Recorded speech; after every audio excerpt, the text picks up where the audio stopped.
Hello, everyone. Good afternoon. Welcome to the session on learning from failure in a risk-averse environment. I'm Catherine Peters, the editor of NextGov, and I'll be hosting this session. We are going to walk the talk, ladies and gentlemen. We are going to take a risk in this panel, and hopefully it won't be a failure, but at any rate, either way, we're going to learn something. Most of us would agree, I think, that innovation rarely occurs without taking risks. And inherent in any risk is the very real possibility of failure. And that's why innovation is so difficult to achieve in any sphere, but perhaps especially in government, where risk is both discouraged and sometimes even punished. And as you all know, the media sometimes sensationalizes failures or reports information without context. Lawmakers politicize failure to score points. And agency leaders just want to stay below the radar. So there are a lot of things working against risk-taking.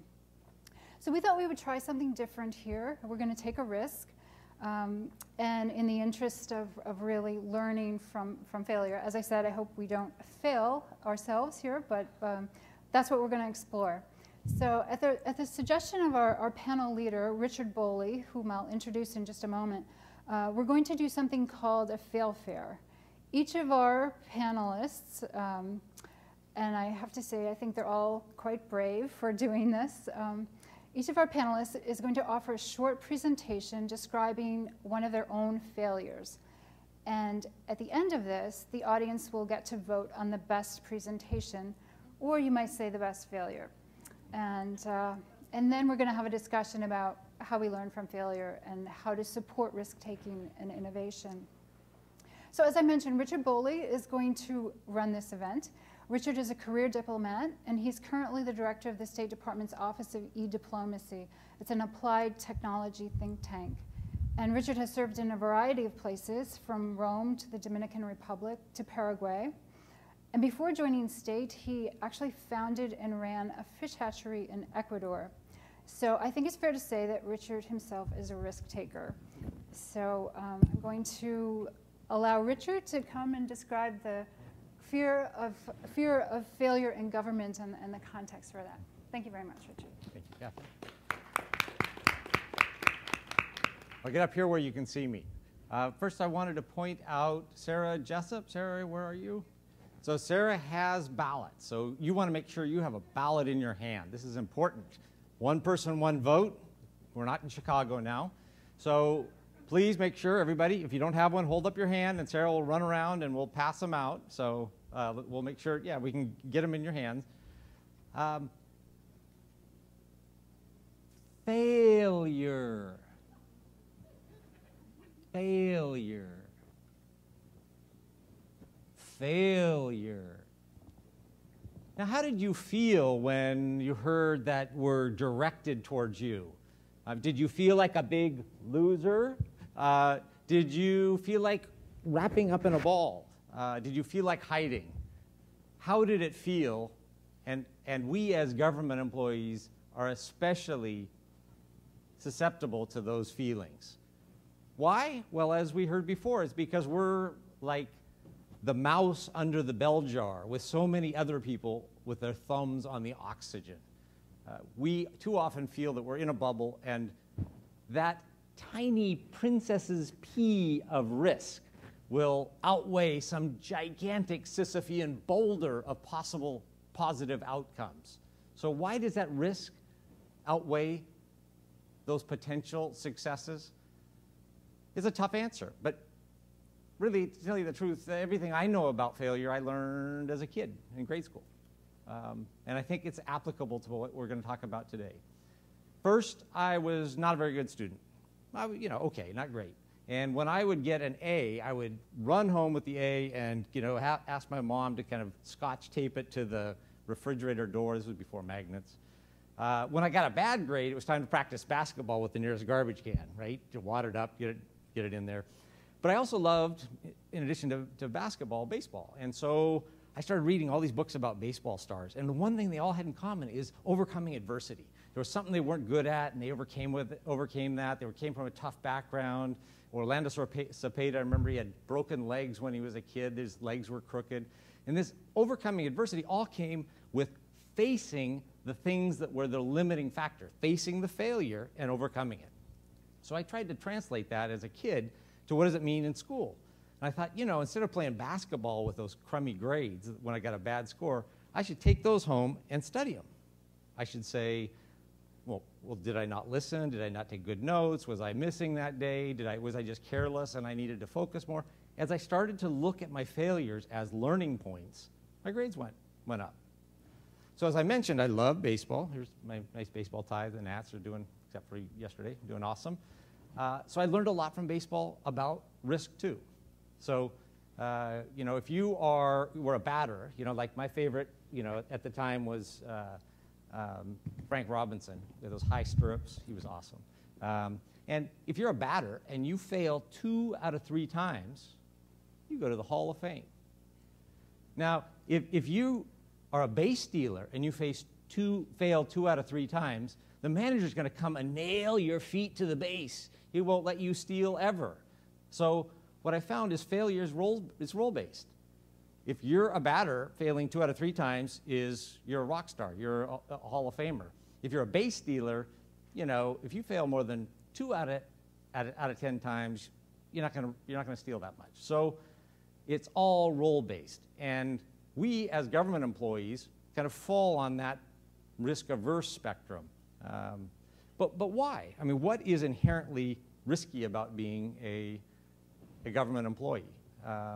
You know, partially, maybe we think that it's, you know, we focus on the things that are really important. You know, well, if you're doing something that's not that important, then you can take a risk because the risk of fear of failure is not that important. But if you're a rocket scientist, I mean, you just can't fail, right? Right? How many of you have seen Apollo 13, the movie, right? So here's one of these epic failures, you know, this classic MacGyver moment where you got 2 hours to figure out with a box of stuff how to save the guys, you know, the astronauts and bring them safely home. You know, you didn't even have duct tape that worked in there. That was one of our great successes, and it came out of failure. So why can't we kind of take a nod from that? And so I hope today that you will, join with me in celebrating these 3 phenomenal presenters that we have who will be using a presentation style that's a modified PechaKucha. I don't know if any of you use PechaKucha or Ignite, but what happens is the slides auto-advance. So the slides will auto-advance every 30 seconds. So at 10 minutes, the last slide hits. There's no going over. And they need to kind of pace their talk to the auto-advance of the slide. So we hope that, that you will enjoy this as much as we did putting it together. And I'm really excited to turn it back over to Catherine, who will give a little introduction to our first presenter. And remember, vote once, and we will be collecting your ballots. And also tell us if you think we should do this again next year. Thank you.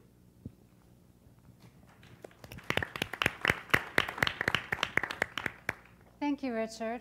Our first presenter is Tyler Duvall. And Tyler's distinction for this particular panel is the fact that he's never been a diplomat. Everyone else on the panel is either a current or a former diplomat. I'm not sure what that should tell us about our foreign policy or anything else, but we'll leave it at that. So Tyler is an associate principal with McKinsey and Company, where he's worked at the federal and international level in infrastructure development. Before joining McKinsey, Tyler served in the Department of Transportation as both the Undersecretary and Assistant Secretary for Transportation Policy. So he certainly has some understanding of the risk-taking constraints of working in the federal government. So, Tyler? Great. Wherever you want to stand. Stand up here. All right.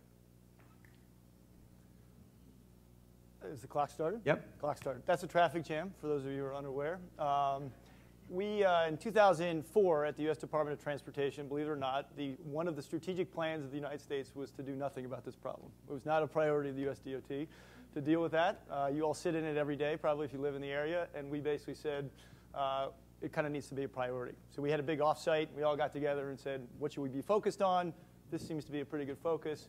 Huge cost, $100 billion a year in costs, huge environmental costs. This is a problem, too. This was also not a priority. at the U.S. Department of Transportation in terms of its strategic goals. Aviation congestion at the time, and this was in 2006, 2007, was starting to become a major problem.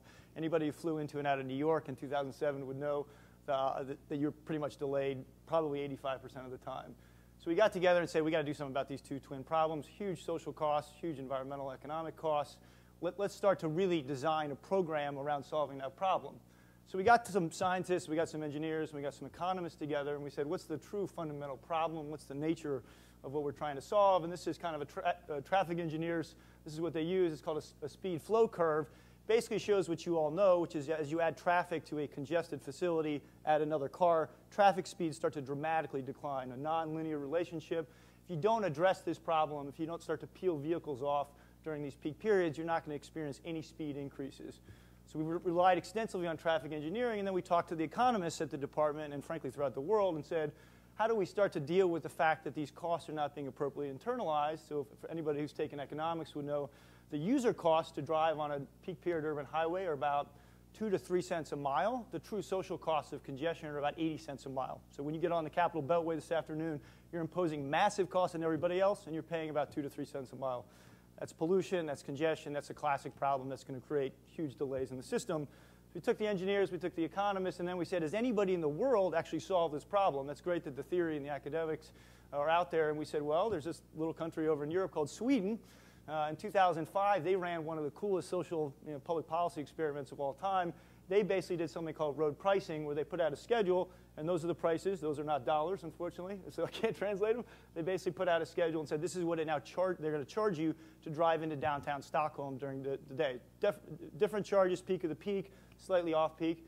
We said, has anybody else done this? It's interesting, Stockholm, nice, interesting country. Well, what about London? London's done it. London did, I think, 2002 or 2003, slightly different than what Stockholm did. They basically said, if you drive in that red blob area during any time between 7 a.m. and 6 p.m., you pay a flat fee.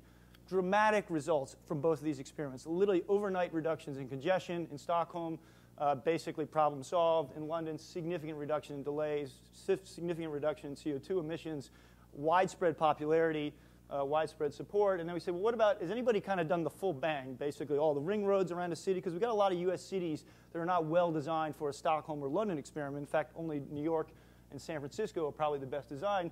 And this country called Singapore had been doing it for 35 years. And we're like, well, that's kind of interesting. Not only do they charge everybody who moves in the downtown area, they charge everybody who moves outside, and they use these very sophisticated electronic gantries. So we knew the technology had been there for 35 years. This was not going to be a technology problem. So we had 3 major world experiments that had all worked and worked extremely well. And then we said, well, what about the United States? Well, there's this little road in Southern California called State Route 91 in Orange County.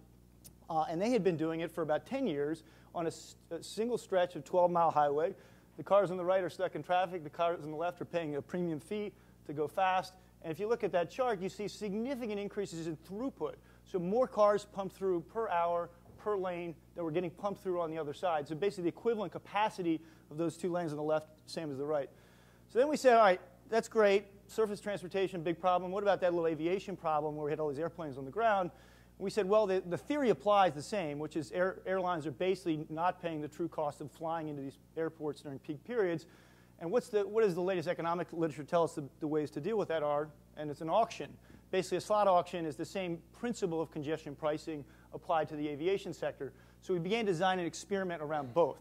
We had one surface transportation experiment, and we had one aviation experiment. And at the exact moment that we did that, the United States Congress flipped. So in 2006, the Democrats took control, and their ability to earmark our entire budget was limited because they were in a lot of chaos as they took over. And we were handed about $1.5 billion of discretionary money with basically no direction from the Congress. First time that it happened to the US DOT probably in 35 years. So we said, let's design a program around that money.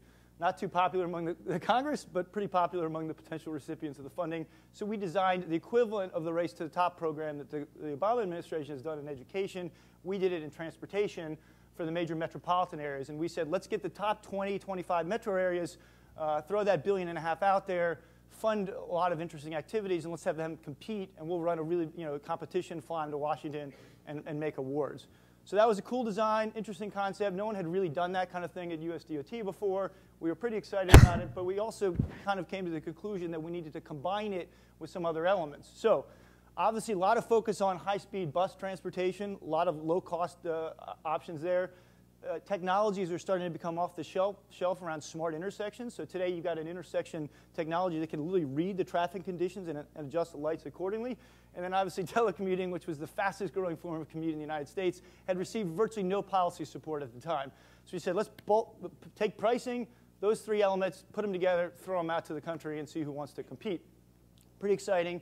And on the aviation side, at the exact moment we were doing that, we said, what are we going to do with New York? Clearly, New York, 40% of the delays in the U.S. aviation system came out of the New York airspace.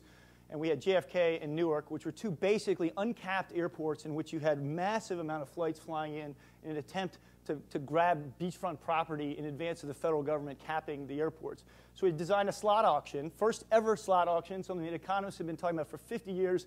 We designed it, put a rulemaking out, and it looked like basically that sliver. We took those three elements and put it out.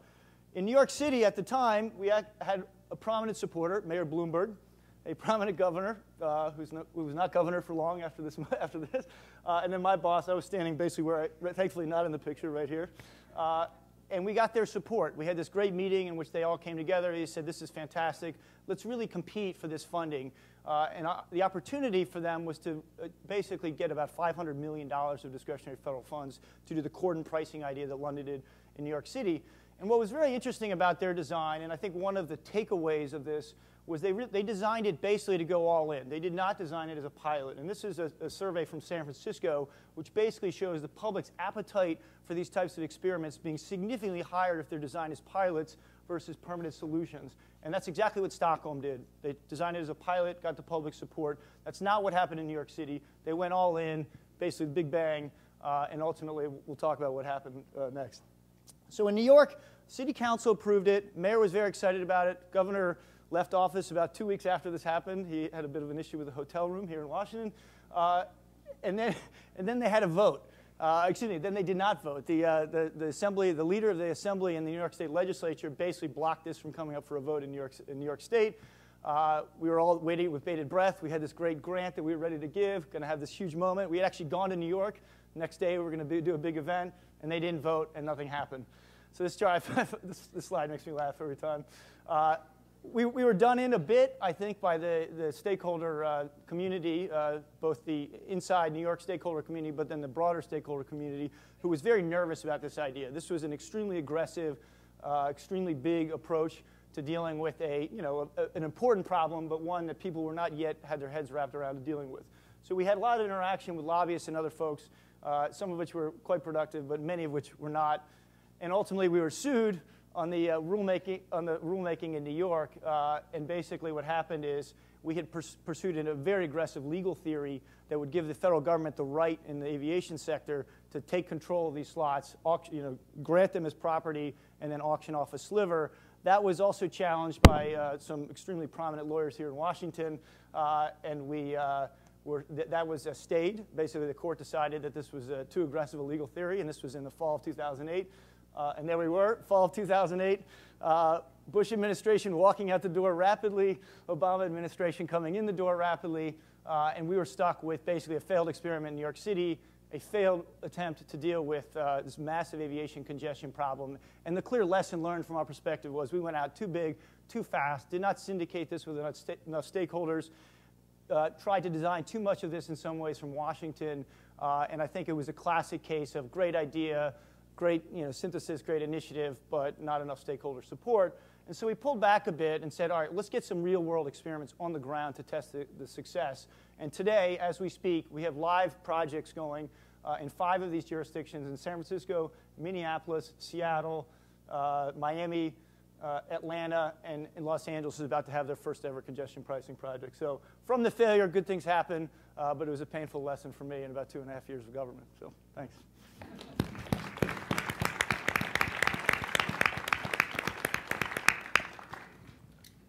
Thank you very much, Tyler. A lawsuit, that's a good, that's a high bar to top. So our next presenter is Fred Hassani. And Fred is the CEO of Tesla Government, a boutique consulting firm that designs and implements software platforms for the intelligence and national security communities. He's worked on a number of innovative and high-profile projects, including Intellipedia, which is a Wikipedia for the intelligence community, and something called A-Space, which has been described as a Facebook for spies. Like Kerry and our next presenter and Richard, Fred is a career diplomat, and his service included stints in South Africa, Korea, Romania, and Mexico. So, Fred, are you ready?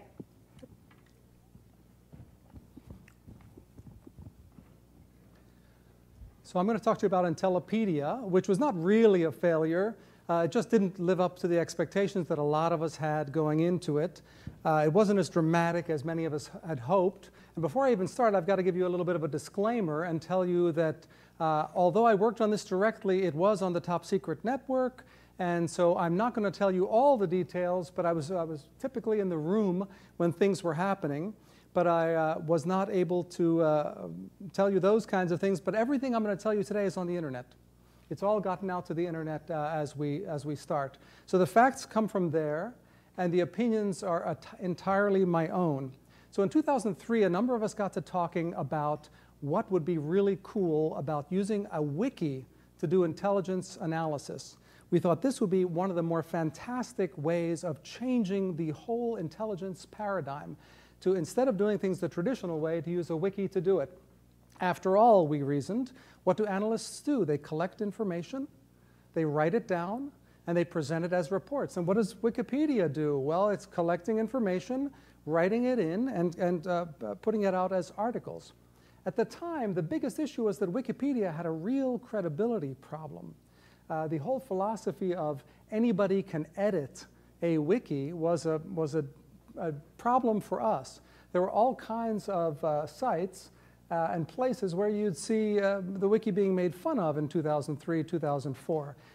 Now, as one of the top 10 sites in the world, it's gotten past the credibility issue. But we figured that that was the biggest thing we would have to deal with, was the fact that good things could come out of an anybody can edit philosophy, and it wasn't destined to fail. So we decided that the thing to do would be to launch education campaigns, because if we could convince analysts and others that this was sensible, we would win. That's all we had to do, is convince them that this was a good thing. So all kinds of presentations were done internally, showing how well email collaboration works versus wiki. Wiki's much better, of course. And we handed out all kinds of swag, mugs and shovels. The shovel says, "I dig Intellipedia. It's wiki, wiki, baby" on it. And we did tons of stuff to get the word out. And we even launched an external campaign as well, which the CIA got Sean Dennehy and Don Burke to go on the road. They made a Wikipedia roadshow. You can look them up. Their videos are still on YouTube talking about Intellipedia and all the cool things it can do. So academics and journalists love it. You'd even see it in books. The books on the bottom, one of them even has a whole chapter on this as well. So the software was loaded and put onto the top secret network, but the rules of Wikipedia needed to be tweaked just a little bit. So this is the rules of Wikipedia. It's an encyclopedia. If what you're writing is not encyclopedic, it's out. Anonymous editing is okay. If you want to write something stupid, nobody will know it was you. And verifiable facts only. This is not for your opinions. This is for stuff you can find somewhere else and prove that it's actually true. So these needed a little bit of editing, just some tweaks for the government purposes. And I was in the room when this was being discussed. And here are the minor changes that were made. It's not an encyclopedia. Hey, a wiki could be so much more than an encyclopedia. We don't know what exactly, but more. The anonymous editing, nah, not so good. You got to keep track of what employees are doing. Everybody gets their edits recorded to them, and that sticks with them forever. And then opinions welcome, well, not actually verifiable facts. You need judgment in here. So we'll let people put their own opinions. So those were the little modifications to the rules. So we decided, let's try this on something. And it was decided that since the Nigeria National Intelligence Estimate had not been redone in about 5 years, it was a low priority project. Therefore, doing it on the wiki would be a great idea. So the analysts were told to swarm on the wiki. The old National Intelligence Estimate was wikified and put on the wiki. and nobody did anything to edit one another's comments. It was the most un-wiki-like experience ever. It ended up being completed in 3 years later the old-fashioned way. In the meantime, we did an experiment with Mercyhurst College in Erie, Pennsylvania. We said, wait, we can't conclude that wikis don't work just because this one project didn't work. Let's try it somewhere else. So Mercyhurst got assigned by the National Intelligence Council to do an estimate on infectious diseases on a wiki. They did it in 10 weeks. The National Intelligence Council liked it so much they put it on their website. It's still there. The other one, the one done internally, was completed in 2 years, and it's also on the National Intelligence Council website. You can take a look and decide which one you think is better. What we learned is that wikis work when there's pressure and in certain environments, and they don't work in other places. They don't work in big bureaucracies. The left side is where wikis work, and the right side is what a big bureaucracy wants to produce. If you want to ear a corn, the wiki is not the way to it necessarily. If you want a cool tree frog, maybe so. So the way the rules were changed also obviously had a big role to play in making it not work. So the environment was wrong. That was one thing we didn't take into account. Not an encyclopedia violated the rule of a previous speaker in the plenary session that you got to be clear about what your goal is. This could have been a fact book. It could have been a customer-facing website. It could have been a lot of things, but it couldn't be not an encyclopedia. It had to be a little bit more specific. Also, the attribution of edits, saying that everybody had to be, every edit by every person would be attributed to them, was scary for organizations that are risk-averse and hold people to account. There are reasons why fingerprints are not on some things. So there are reasons why we have juries of 12 and not 1. There are reasons why firing squads have more than one person on them. And there are reasons why important reports are not turned in by an individual. They're turned in by a commission or a group. The fingerprints don't belong on some things. Also, opinions are very hard to resolve. So we allowed opinions in. We said, yeah, it's OK to have your opinions. But it's hard to resolve opinions and come up with a coherent view. The ways of resolving opinions of different people, because even like-minded people say things very differently and distinguish themselves. To harmonize that is tough, as anybody who's watched the debates knows. You can't really get to a conclusion without doing some ugly work. So what can we do to make it better the next time around? And I'm happy to say that, even though this was a failure in converting the intelligence community to wikis, there is still an effort in place.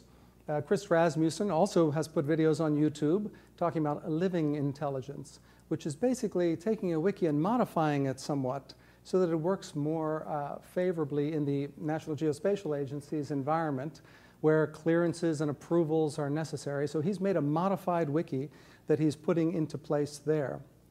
Now, more generally, what can we say? Because it's not just making Wikipedia or Intellipedia work in the intelligence community.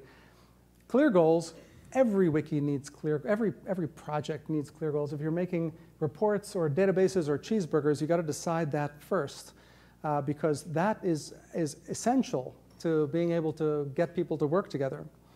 Also, I've concluded that you need to allow people to act as groups because if you can't make edits anonymously, at least if you can act as a group or make edits as a group, you'll end up having safety in numbers. So group submission of content in a wiki environment in particular is also essential. You can't do without that because the danger factor to you individually in your individual career of saying something accidentally stupid in a place where it will last forever is just too high. So doing it as a group, you never really know who said it. It was just kind of a group effort. And then finally, the opinion problem, the idea of consolidating opinions to make something work, well, that's what the hierarchy's for. So you've got to use the hierarchy. A lot of people said, OK, so when we put in the wiki, it's going to obliterate the hierarchy. It will be gone. Yeah, tell me how that worked out for you. The hierarchy is pretty strong, so use it. Make sure that when there's a difference of opinion, it immediately gets escalated to the next level in the hierarchy, and there are slowly ways for that to happen. So I left the last two slides together. I cheated. So the next transition goes to a slide that's just going to sit there. And you cannot have a tech presentation without a Star Trek reference. And so this, as everyone can tell, is a Borg cube. And I put it up there because the Borg, as anybody who knows Star Trek knows, are the most successful collaboration group in the universe, right? They collaborate better than anybody. So equating collaboration with good is not necessary. Collaboration is a brutally efficient way of doing work, but it's not necessarily good. And the Borg have proven that. So to recap, the software projects, all of them, any kind of project needs clarity of purpose. That's one thing for sure. But if you really want to be brutally successful, social software in a business environment, and think of the Borg as being kind of the most business people you can imagine, or drones, you need to have the ability to work in teams, which the Borg do wonderfully. And you also have to respect the hierarchy and allow the hierarchy to function as such. And that's the way you'll be very successful. So thank you very much.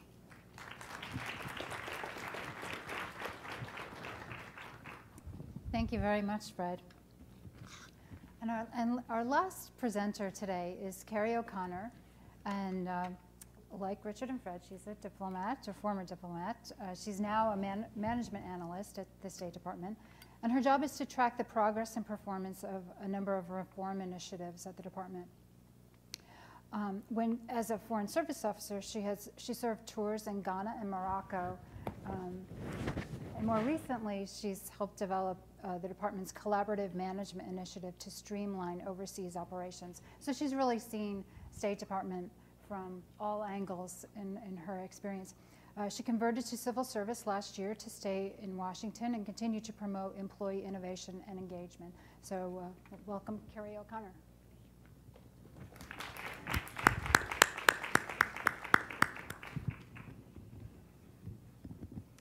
What is failure?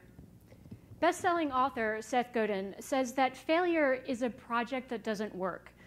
It's an initiative that, even though it teaches you something, the outcome doesn't get you any closer to your goal. In contrast, he says a mistake is a failure that you've repeated. It is something that, in hindsight, you probably should not have done. It is something that is a misguided attempt, either because of carelessness, selfishness, or hubris. And in government, it is critical that we avoid mistakes. Failures, however, can teach us something, and we need to allow for that. Thomas Edison is alleged to have said that he hadn't failed, he had just found 10,000 ways that didn't work. And in my presentation here today, I'm not going to tell you about the one project that hasn't worked, because in 3 years I've been working on a project about employee ideation, which is about a website where employees can post ideas on how to manage ourselves better. And since that project is still ongoing, I can't predict whether it will succeed or fail. So instead, what I'm going to talk to you today is about a few of the 10,000 ways I've found ways that don't work in setting up and managing this program. So it's kind of a passion project of mine. Years ago, I was overseas, and I thought, why are our internal operations so hard? I mean, doesn't headquarters know how we operate? And so I came back to headquarters to work as a management analyst on some reform projects. And I said, what are these IBM innovation jams? They look pretty cool. They're these online collaborative conversations, massive, that are about problem solving. And so here I am, just a girl dreaming about using social media to solve problems so employees can have that conversation that I wished I could have had when I was overseas. So it's with some apprehension that I stand here today to tell you about my failures, because it was kind of depressing to think about them. Yet then I remembered I gave a best practices presentation the other day, and what's the flip side of a best practice? It's the experience that got you there. And we don't normally talk about the gory details of how we skinned our knees, do we? But that's how we learn. And so there are two models that I'm going to tell you about for an employee ideation program. There's an always-on, always-open forum, and then there are time-delineated challenges, and I highly recommend the time-delineated challenges as a best practice. Okay, fine. You can do the open forum if you want, but you need to be prepared. Let me tell you about the time that I had to publish an entry about abolishing the sounding board. And this was around the same time as the potential government shutdown, so good times for morale, right? Look, if you choose an open forum, you don't get to choose the topic or the timing of the conversation, and you have to be prepared for real-time, tough criticism, right? Ongoing. This was one of the top 10 most viewed entries on the sounding board, and when I dreamed of an innovation jam, this wasn't the kind of conversation I had in mind. And why wouldn't the community be irritable, right? Out of all of the ideas we have on the site, only 12% of them are in some sort of status. in the works, under consideration, not feasible, do it yourself. That means 88% of ideas have failed. They've failed to meet the contributor's desired outcome of making change. And I perhaps unwittingly set up an environment for people to fail. When I set up our open forum, one of the problems is that we asked our employees to come up with the aha moment of how to make ourselves better. And innovation literature tells us that that doesn't exist. There is no such thing as an aha moment.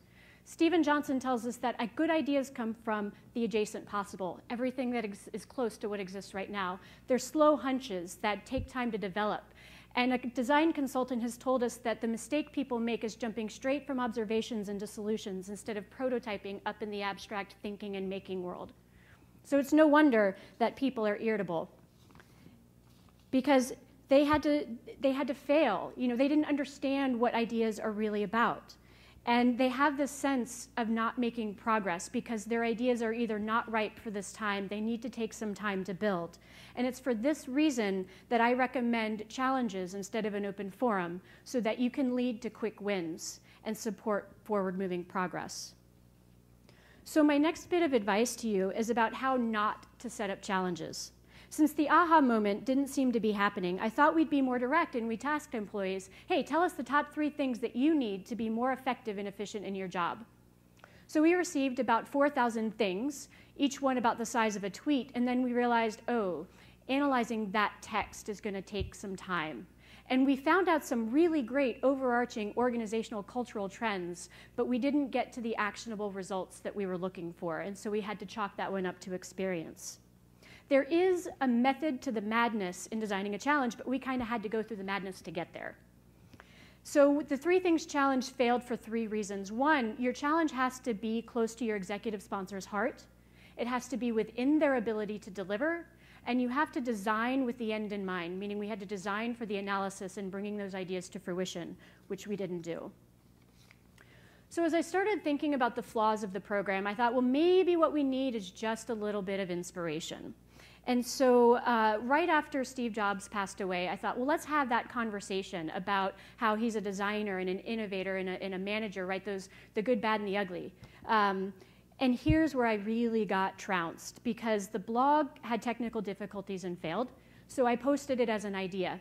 And in doing so, I went against my own publishing guidelines that your idea, it has to be an idea, not just a topic of conversation, and the community knew it. So this lesson is about governance and community management. When you set up the governance for your site, you can't change it midstream. We said ideas, not just blathering conversation, and the community knew it. They wanted to talk about ideas. They didn't want a discussion forum on the news. So look, after you pick your challenge topic that is within the executive sponsor's ability to deliver and close to their heart, it also has to be legitimate in the eyes of the community, because they will pile on you in real time. I'm going to pause for a moment. She doesn't get eaten by the eel at this time, right? Because there are flip sides to the failures. There are successes. And my story is about how fast you can fail, and therefore how fast you can learn. When we first started the sounding board, it was on blogging software, and it was pretty difficult to use, and it took a while to set up the 3 things challenge. But when we moved to purpose-built software, stamping out those challenges was a template that took us less than a day to repurpose. And so here is the actual method to the madness. I'm going to use that baseball metaphor that Richard used earlier, and where you fail 2 out of 3 times and you get to the Hall of Fame. Our batting average is we have 6 home runs in 15 innings over 3 years. We've done greening success stories. We've done a 1 billion acts of green pledge drive. We've done a supply chain management challenge to streamline logistics. We've told success stories about the strategic initiatives we have going on, and we're working with economic officers overseas. If 88% of the ideas on the site tend to fail, then why do we keep coming back? When you look at the comments and the votes and the expert comments, perhaps it's because we're learning from one another, because the conversation is still going on. Integrating social media into your organization helps promote a safe fail rate, because we learn constantly from one another. I'm going to switch here to a metaphor that I know, one of my hobbies, which is rock climbing, right? Success in rock climbing is getting to the top without falling off the route. You could say that falling is failing. But falling is also part of climbing, because if you don't fall, you're not working on your edge and you will plateau. Also, when you're climbing outside, if you are afraid to fall, like I am, not the other person falling, if you're afraid to fall, then you're going to find yourself getting up to such a point where the fall consequence is really, really bad. So we practice falling both as a way of growth and somewhat of a crisis management exercise to build resilience, because that's what failure is about. It's about resilience and building a supportive infrastructure. In climbing, you have a belay partner, and they check your harness, they check your knots, they make sure your carabiner is locked. They tell you what hand and foot holds you're missing. They catch you when you fall. That's what leaders do. So this brings me to the final lesson here. Innovation needs a bit of a business process, and ideation is just the beginning. To support failure safely, you need to have a failure rate that doesn't inhibit momentum.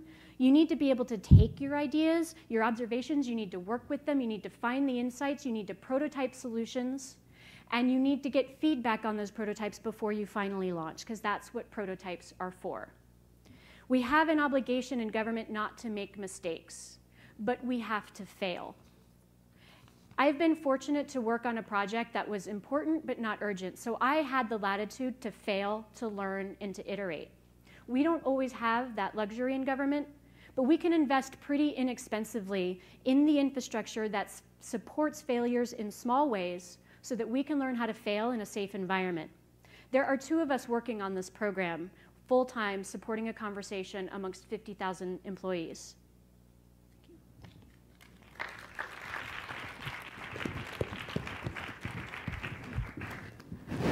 Thank you very much. We're all going to move up to the stage, and we're going to collect the So fill out your ballots. Once you get them filled out, pass them to the, you can fold them over and pass them to Jessica, who will do, or to Sarah is, she's got it right there. Thank you very much. Sarah's got it. If you need if you don't have one, you can just raise your hand if you haven't gotten a ballot. If you came in and didn't get one, we have extras. So while the ballots are being collected and the tally is being counted, let's have a discussion. I mean, what struck me about the 3 presentations, all 3 of you were reaching high for something pretty significant. Yet you were willing to take the risk. So I'm wondering, what was it about the Transportation Department at the time or the State Department at the time that allowed for that kind of risk-taking?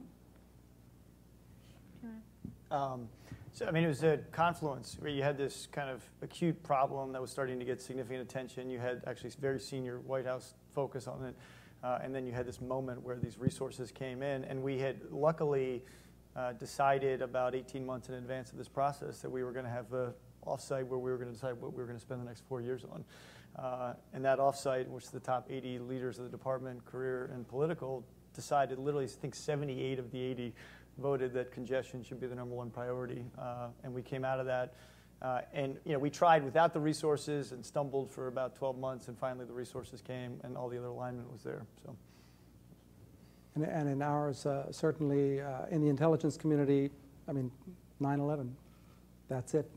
They were willing to try new things, willing to share in broader ways, and opened up lots of doors that would absolutely never have been opened without. And the plus side of the story is that it's still there. It's still going to continue. So. And I would say for us, it's a mix of technology changing and leadership coming in and giving support. We have great executive support at the State Department, and Secretary Clinton came in and said, I want to hear from you, I want to hear your ideas. At the same time, employee ideation programs are starting to get to be pretty well known. My Starbucks Idea, Dell Idea Storm, AT&T runs one, IBM's Innovation Jam. So it's where you have the sort of technology changing and the executive level support coming in that creates the environment that these experiments and projects can be piloted. And Richard, I mean, I would venture to suggest that just the Office of eDiplomacy itself is a kind of risk. Is that true? Right. No, it's really lucky. We were ahead of the curve. We were set up in response really to three big failures. One was 9/11, the other was the East Africa embassy bombings, and the third was a $15–16 million failure to respond to the first two, which was a hierarchical command and control, kludgy effort to create a gigantic data basement where everybody would bury their stuff and people would go fishing for it, and it didn't work. So we were set up really to put the end user in the IT decision-making process, and fortunately we didn't have a big budget.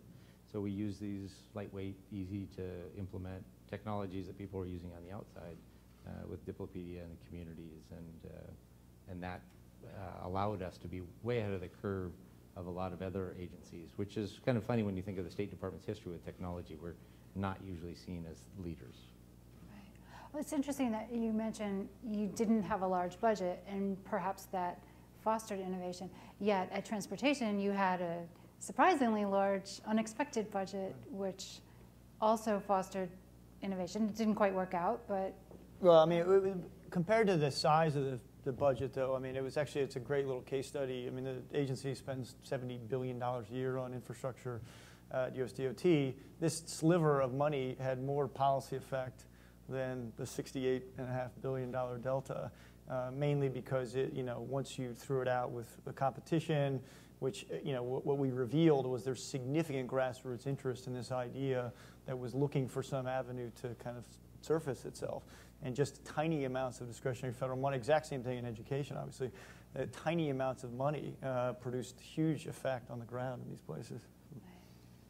So I would guess that for people perhaps in other departments, they might argue that their leadership doesn't support this, or there's not enough money. I mean, what would your counter arguments be to those folks for really fostering this kind of risk taking? I mean, there's kind of two ways. I mean, quick and dirty. One is to bring in the expert. So you bring in. We brought in Don Tapscott, the author of Wikinomics and Super Wikinomics. Give this high-level talk that actually focused on some things the State Department was doing in comparing them to best practices other places, and people who didn't even know, Diplopedia and communities at state and the sounding board and corridor exist. We're like, wow, well, this expert comes in and says these are good and we're doing a good job of it. We should, find out more about it. The other is the grassroots kind of bubbling up, and I think that you can do both. The real challenge is always the clay layer in the middle. I mean, those people that have been there 15, 20 years, they see this change as not necessarily benefiting them. It's a competitive advantage to the newbie who kind of understands all this stuff. So they kind of want to hunker down and say, let's just keep doing things the way we've always done them. So. And the clay layer in the middle always has the opportunity to talk about notable failures, because things do go wrong when you're doing these kinds of experiments. So when they have something to point to and say, well, look, it doesn't work, that's actually good for them, and they manage to very, very quickly shut things down in risk-averse situations. So I'm absolutely convinced that just in the way that social media, what we now call social media, burst into the scene sort of at the beginning part of the last decade, around the turn of the millennium, that there's going to be yet another type of software that will come into being soon that is geared to institutional collaboration and not individual collaboration. I think what I've learned in the past 10 years is that they're enormously different problems, and that clay layer in the middle is not going to be gotten rid of. So the clay layer has to be repurposed in a way to make this amenable to them too. So you're not going to find, I don't think you'll ever find social media working as well inside of an organization as outside, except for maybe some trivial examples, maybe blogging software and so on, but it's an expanded water cooler for a lot of folks.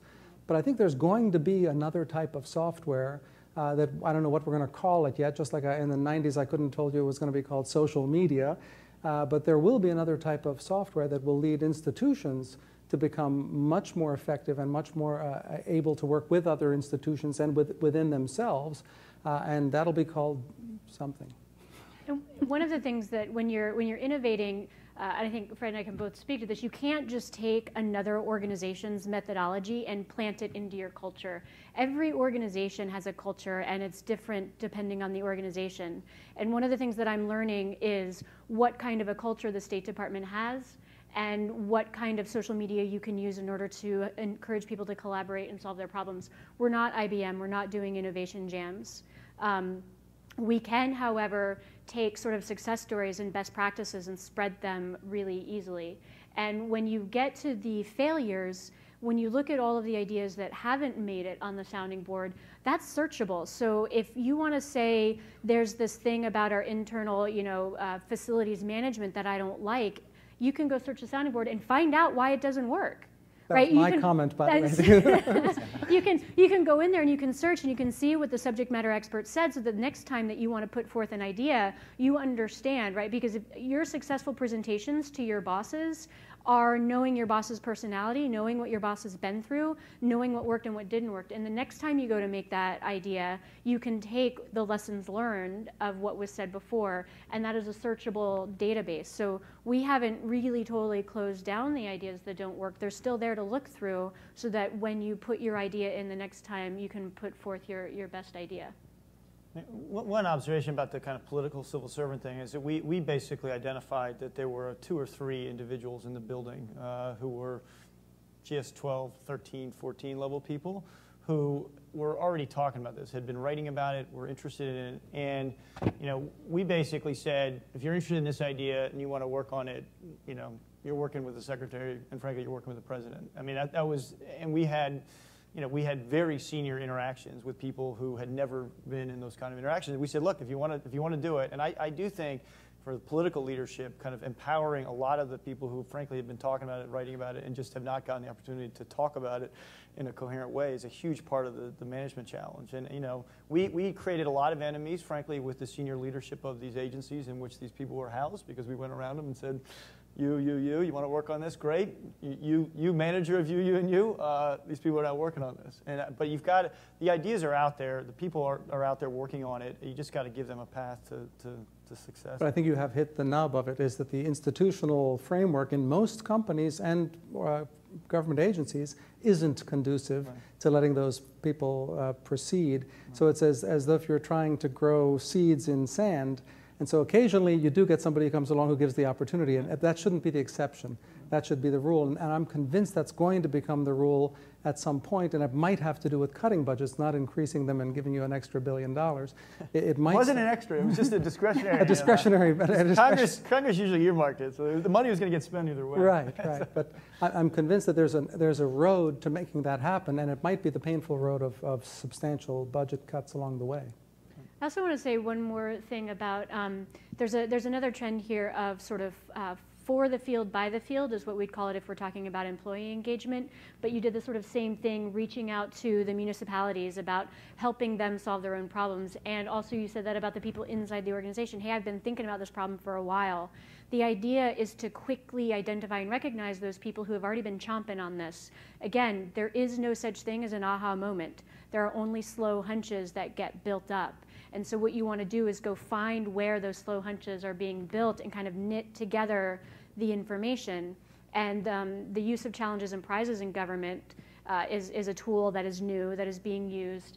It's sort of building up off of these other sort of, we're going to do the race to the top type of thing, where we know you out there close to the ground on the field are working on these problems, and so let's give you a little bit of money, set you up for a pilot program, see if it wins, give you measurable, right? You've created a sustainable place to fail. If you fail, you don't go on to the next level. We don't spend more money on it. We quit soon. If you seem to be doing well and we help nurture you, then you grow to the next one, to the next one, to the next one. That's what makes failure okay and failure sustainable and prevent mistakes. Okay. Do we want to take any questions from the audience before Richard announces our winner? the first winner of the...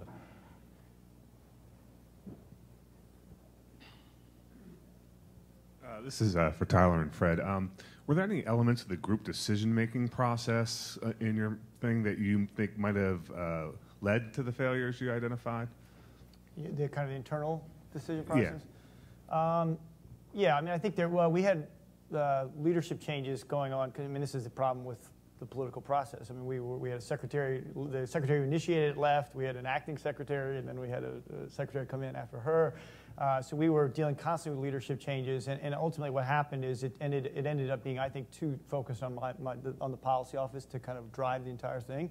I mean, if we had much broader buy-in inside the building among all the senior leadership, they bought into the idea, but then when it really got to the execution implementation phase, I think we housed too much of it inside our office, and so it was probably 3 of us who owned the entire success or failure too much, just as we didn't syndicate at the grassroots level with the kind of stakeholders. So I mean, I would do that part significantly differently. And from my perspective, there were a couple of problems. One was that there wasn't enough input from the analytic community. I was one of the few people in the rooms making the decisions who had actually worked as an analyst at one point, and so I had a sense of what that job was about. Everybody, or the majority of everyone else, were technologists who understood how the mechanics of it worked. And that led to the sort of second problem, which is once you understand the mechanics of how it works, you put on your security hat and say, oh my God, this can't be right.